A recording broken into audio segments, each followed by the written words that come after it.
नमस्कार दोस्तों, आज लाई हूँ आपके लिए मुंशी प्रेमचंद्र की कहानी वासना की कड़ियाँ। मुल्तान की लड़ाई को जीतने के बाद घमंड में चूर कासिम चला आ रहा था। शाम हो गई थी और सारा लश्कर आरामगाह की तलाश में था, लेकिन कासिम अपने मालिक की सेवा करने के ख्यालों में था। वो उन तैयारियों के बारे में सोच रहा था जो उसके स्वागत के लिए दिल्ली में की गई होंगी। सड़कें झंडियों से सजी होंगी।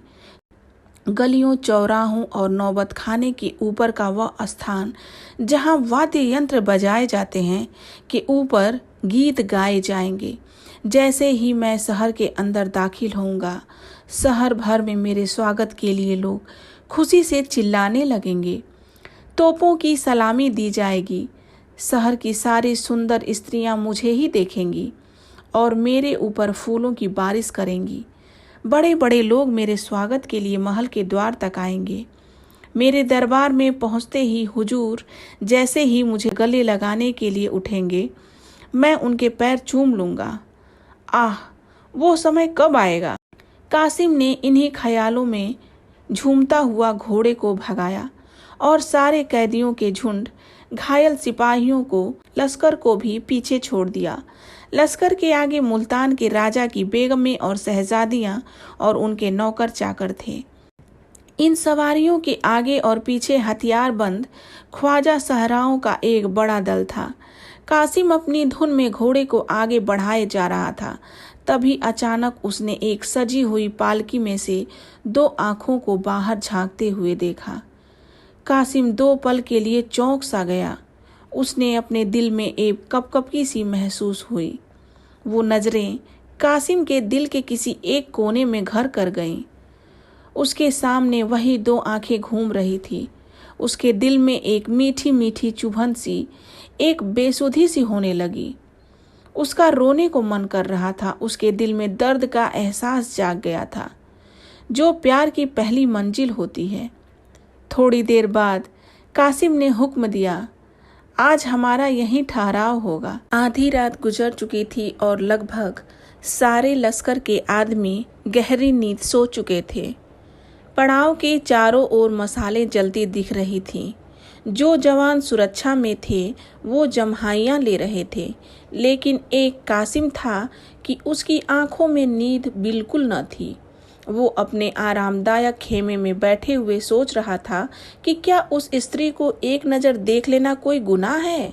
माना कि वो मुल्तान की शहजादी है और मेरे हुजूर उसे अपने महल में रखना चाहते हैं, लेकिन मेरी इच्छा तो बस उसे देखने भर की है। अगर ये गुनाह है तो मैं ये गुनाह करूँगा। अभी भी तो हजारों बेगुनाहों को मार के लौटा हूँ और किसी को एक नज़र देख लेना उन कत्लों से बड़ा गुनाह नहीं हो सकता।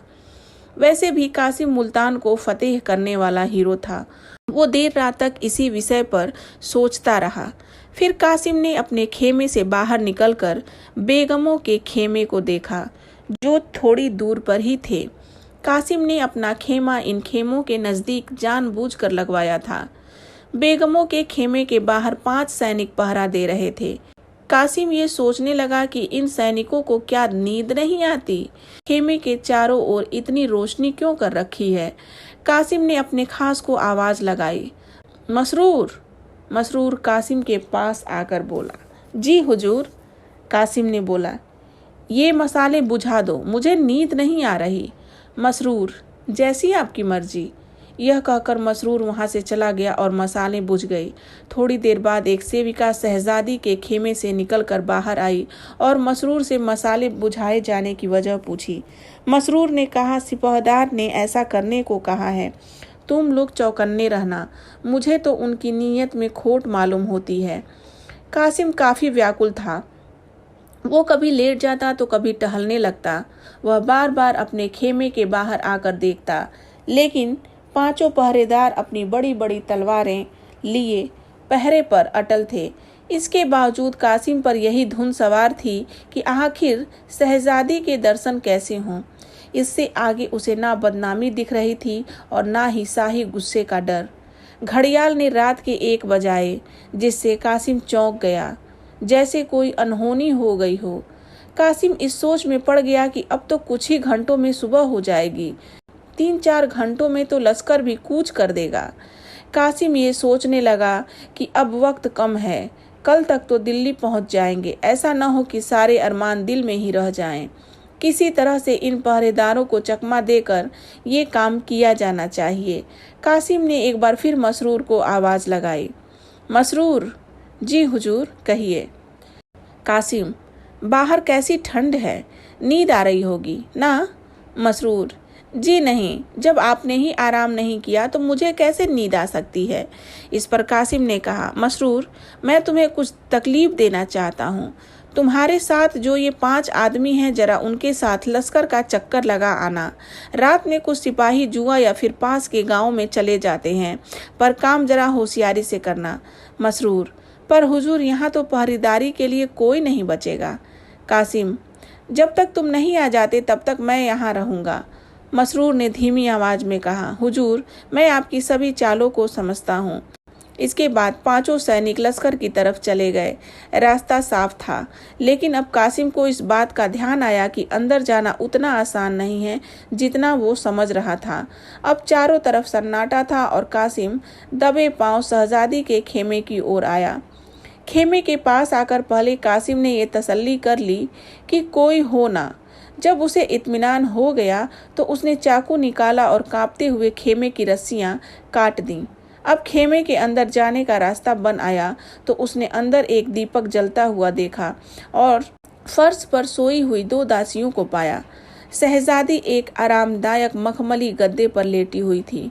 कासिम ने अपनी हिम्मत बढ़ाई और सरक कर खेमे के अंदर घुस गया। वो दबे पांव शहजादी के पास गया और उसे देखने लगा। अब उसके अंदर वो डर नहीं था जो खेमे के अंदर घुसते वक्त हुआ था। करीब 1 मिनट तक बिना पलक झपके कासिम शहजादी को देखता रहा। कासिम शहजादी की खूबसूरती को देखकर देखता ही रह गया। उसकी बेचैनी ने अब इच्छा का रूप धारण कर लिया। उस बेचैनी में एक व्याकुलता थी, एक पीड़ा थी जो उसे आनंद दे रही थी। कासिम का दिल उस खूबसूरत शहजादी के पैरों में सिर रखने का कर रहा था, रोने को हो रहा था। यहाँ तक कि उसका दिल उस सुंदरी के कदमों में अपनी जान देने का कर रहा था। उसके मन में अजीब सा एहसास होने लगा और वह वासना की लहरों में फंसता चला गया। कासिम करीब आधे घंटे तक उस सुंदरी के पैरों के पास अपना सिर झुकाए बस यही सोचता रहा कि आखिर कैसे उसे जगाए। वो जैसे जैसे करवट बदलती कासिम का कलेजा मुंह को आ जाता। कासिम ने जिस दिलेरी, जिस बहादुरी से मुल्तान को जीता था, धीरे धीरे वो दिलेरी उसका साथ छोड़े जा रही थी। फिर कासिम ने एक गुलाब पोश को देखा जो एक चौकी पर रखा हुआ था। उसने गुलाब पोश उठाया और फिर सोच में पड़ गया कि शहजादी को जगाऊं या नहीं। अंत में हिम्मत कर कासिम ने शहजादी के चेहरे पर गुलाब जल के कई छींटे डाले, जिससे शहजादी की नींद खुली और उसने अपने सामने कासिम को पाया। कासिम को देखकर उसने फौरन अपने चेहरे पर नकाब डाला और धीरे से मसरूर को आवाज़ लगाई। इस पर कासिम ने कहा, जी वो मसरूर तो यहाँ नहीं है, लेकिन आप मुझे अपना ही खादिम समझिए।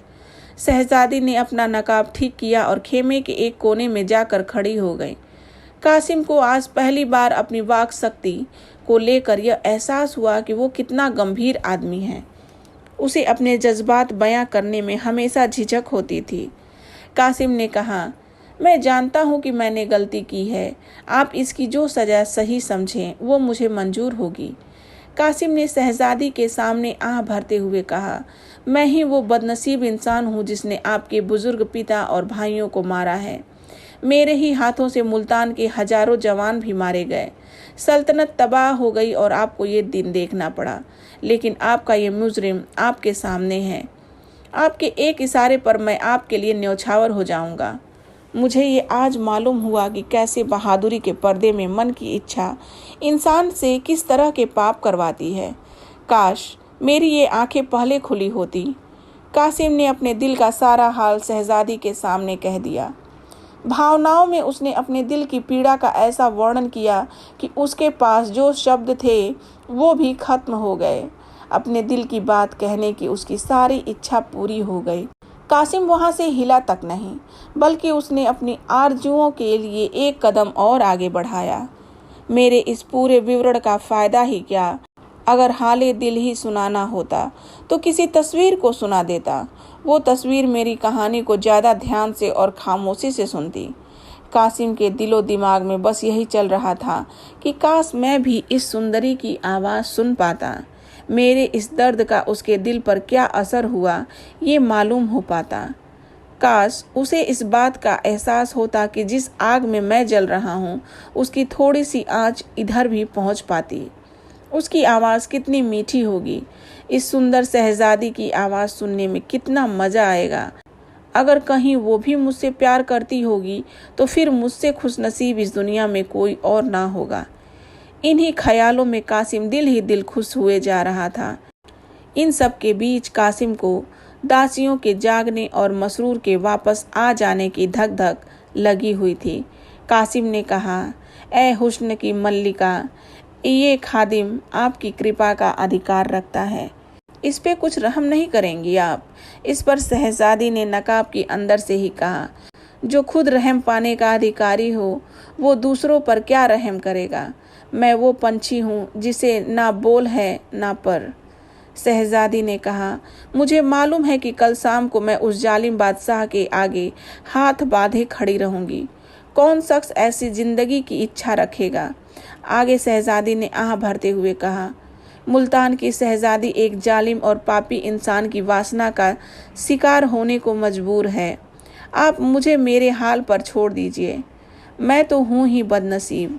ऐसा ना हो कि आपको भी मेरे साथ साथ शाही गुस्से का शिकार बनना पड़े। दिल में तो बहुत बातें हैं, पर क्यों कहूँ, उससे क्या ही हासिल हो जाएगा। आप बहादुर भी हैं और आप में खुददारी भी है। खुदा आपको बरकत दें। मुझे आपसे कोई शिकायत नहीं है। मुझे आज मालूम हुआ कि मोहब्बत कितनी पाक है, जो उस दामन में भी मुंह छुपाने से परहेज नहीं करती जो मेरे अपनों के खून से सना पड़ा है। आपसे मेरी बस यही विनती है कि आप इस गरीब को भूल मत जाना। ये पल मेरे लिए दिल में हमेशा एक मीठी याद बनकर रहेगा। उस कैद में यही सपना मेरे दिल को सुकून दिया करेगा। अब आप इस सपने को तोड़िए मत और खुदा के वास्ते जाइए यहाँ से, इससे पहले कि मसरूर आ जाए। वो बड़ा ही जालिम किस्म का है। मुझे तो ये आशंका है कि उसने आपको धोखा दिया है। इसमें भी कोई शक नहीं कि कहीं वो यहाँ न छिपा बैठा हो। उससे आप थोड़ा होशियार रहिएगा। अब आप जाइए, खुदा हाफिज। ये सब सुनने के बाद कासिम ख्यालों में डूब गया। उसने जो कभी सपने में भी नहीं सोचा था वो पूरा हो गया। वो गर्व से फूला न समा रहा था। वो अपने आप को दुनिया का सबसे खुशकिस्मत इंसान समझ रहा था। कासिम के दिल ने कहा, मैं इस खूबसूरत स्त्री के लिए क्या कुछ नहीं कर सकता। मैं क्यों डरूं बादशाह से? मैं बादशाह का गुलाम नहीं हूँ। मेरी बहादुरी की किसी भी दरबार में कद्र हो सकती है। मैं इस गुलामी की जंजीर को तोड़ डालूंगा और एक ऐसे देश में जाकर बस जाऊंगा जहां बादशाह तो क्या उसके परिंदे भी न आ सके। हुस्न का आशीर्वाद हो तो मुझे किसी और चीज़ की इच्छा नहीं है। मैं अपनी इच्छाओं का गला क्यों घोटूं? इन्हीं विचारों को मन में सोचते हुए कासिम ने तलवार निकाली और बोला, जब तक मुझ में दम है तब तक आपकी ओर कोई आंख उठाकर भी नहीं देख सकता, चाहे फिर वो बादशाह ही क्यों ना हो। मैं दिल्ली के हर कूचे में खून की नदियां बहा दूंगा, पूरी सल्तनत को तबाह कर दूंगा। अगर कुछ नहीं कर पाया तो मर मिट जाऊंगा, पर आपका अपमान होते नहीं देखूंगा। शहजादी धीरे धीरे कासिम के करीब आई और बोली, आप पर पूरा भरोसा है मुझे, पर आपको मेरे लिए थोड़ा तो सब्र करना होगा। आपकी खातिर मैं हर तरह की तकलीफ सह लूँगी। आपका प्यार ही मेरी हिम्मत बनेगा। इस बात का यकीन है कि आप मुझे अपना समझते हैं, मेरा सहारा बनेंगे। ना जाने तकदीर हमें फिर मिलाए या नहीं। इस पर कासिम ने अकड़ते हुए कहा, हम लोग दिल्ली जाएं ही क्यों, भरतपुर जा सकते हैं। शहजादी ने कहा, पर हिंदुस्तान से बाहर थोड़े ना जा सकते। जंगलों और वीराने में जिंदगी चैन से नहीं बीतेगी। आप असलियत से मुंह मत मोड़िए। माना खुदा ने आपको बहादुरी बख्शी है, पर तेगे इस्फानी भी तो पहाड़ से टकराएगी तो टूट ही जाएगी। शहजादी की बात सुनकर कासिम का जोश थोड़ा ठंडा हुआ। कल्पना की दुनिया का जो भ्रम उसकी आंखों पर था वो हट गया। उसे अपनी बेबसी साफ साफ दिखाई देने लगी। कासिम बोला, अगर आपको मेरे साथ जंगलों में जिंदगी बिताना पड़े तो क्या? मोहब्बत में तो दुनिया की नेमतें भी फीकी लगती हैं। इस पर शहजादी ने कहा, पर मुझे ये मंजूर नहीं कि अपनी भलाई के लिए मैं आपकी जान खतरे में डालूं। खुदा वो दिन कभी न लाए जिससे कि आपका बाल भी बांका हो।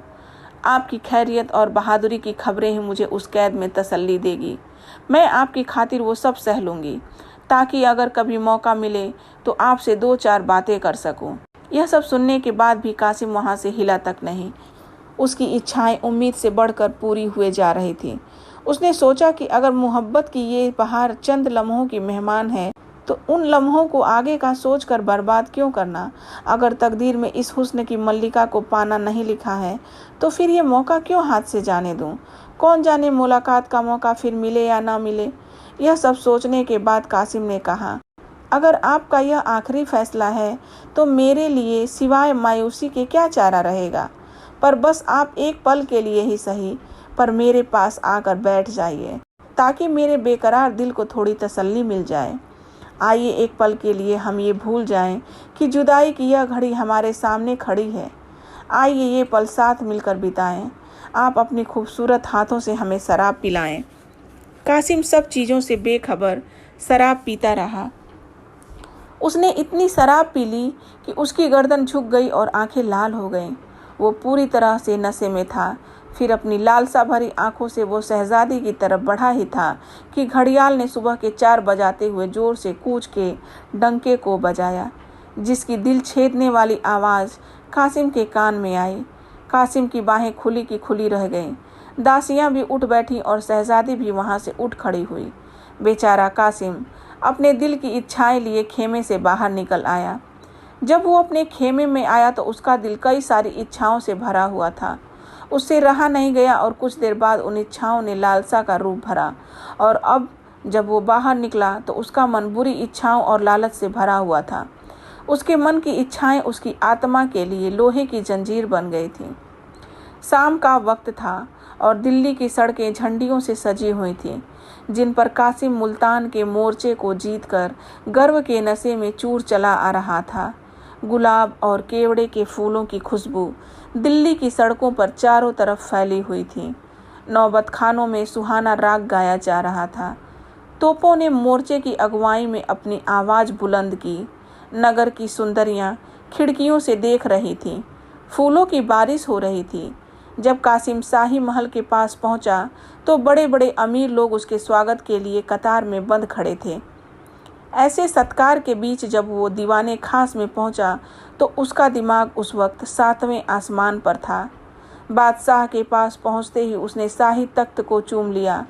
बादशाह भी मुस्कुराते हुए अपने तख्त से उतरे और कासिम को गले लगाने के लिए आगे बढ़े। कासिम अपने हुजूर के पैर चूमने के लिए झुका ही था कि मानो उसके सिर में एकाएक जैसे कोई बिजली गिरी। बादशाह का खंजर उसकी गर्दन पर पड़ते ही उसका सर शरीर से अलग हो गया। खून के छींटे बादशाह के पैरों में, तख्त पर और उसके पीछे खड़े मसरूर की तरफ गिरे। नीचे पड़ा धड़ एक पल में ही ठंडा हो गया, लेकिन हसरत की मारी हुई दोनों आंखें देर तक दीवारों की तरफ ताकती रहीं। थोड़ी देर में वो भी बंद हो गई। लालसा ने तो अपना काम पूरा कर दिया था। अब तो बस सिर्फ हसरत बाकी थी, जो सालों तक दीवाने खास की दीवारों पर रही और जिसकी झलक अभी भी कासिम की मजार पर घास फूस की शक्ल में नजर आती थी। कहानी से सीख। वासना की कड़ियाँ कहानी से हमें ये शिक्षा मिलती है कि वासना बड़े से बड़े बहादुर व्यक्ति को भी अंत की ओर ले जा सकती है। किसी भी स्त्री को बुरी नज़र से देखने वाले व्यक्ति का कभी भी भला नहीं होता, बल्कि उसका अंत ही होता है। ये कहानी यहीं समाप्त हो जाती है। दोस्तों, आपको कैसी लगी कमेंट करके ज़रूर बताएं। दोस्तों, आपसे एक रिक्वेस्ट है, अगर आपको कहानियाँ सुनना पसंद है और मेरी कहानी आपको पसंद आती है तो प्लीज़ मेरे चैनल को लाइक करें, शेयर करें और सब्सक्राइब करना बिल्कुल ना भूलें। मिलते हैं एक नई कहानी के साथ। धन्यवाद दोस्तों।